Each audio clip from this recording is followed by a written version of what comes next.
Think back to your time in high school. Did you ever feel that you were in a prison? Did you ever feel that you were in a machine that had its own purposes and goals and had no relation to what you actually wanted to do or achieve?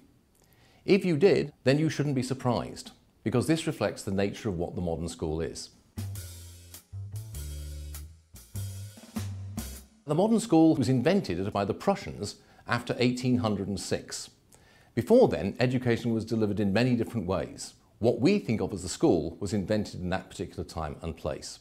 And it was invented for a very particular purpose, which was to produce loyal, obedient subjects and soldiers, and people who would also be productive and obedient workers.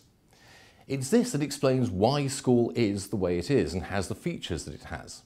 It explains why it is that the school day is divided up into rigid, time-structured blocks.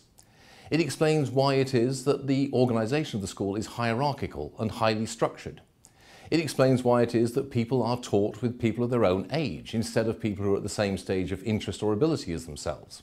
And it explains why in many school systems, one of the functions of the system is to direct people into particular life paths, to sort out young people into different kind of career groups. To the extent that education actually does take place in schools, it's a happy accident or a byproduct.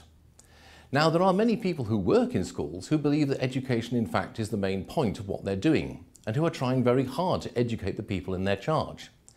However, the problem is that the whole system they're working in, the way it's set up and the way it is organised, is hostile to that golden endeavour, so that they're in the unfortunate position of constantly trying to push water uphill, if you will, and any success they have is gained against the odds.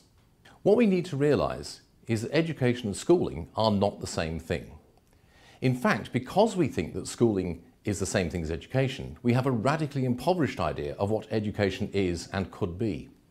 Why, for example, do we assume that education should only take place at one stage of a person's life? Education is something that can take place at any stage in someone's life, and indeed should do. Why assume that we have to educate people of the same age altogether? Surely this is a crazy way of doing it. Why do we have to deliver education in the highly structured and formalised way that schools require us to do it in? Education is something which will be central to most people's lives. What we need to do is to get away from the idea that schools are the only way in which we can deliver education. I hope you really enjoyed this. Click on one of these links here to watch more and learn more.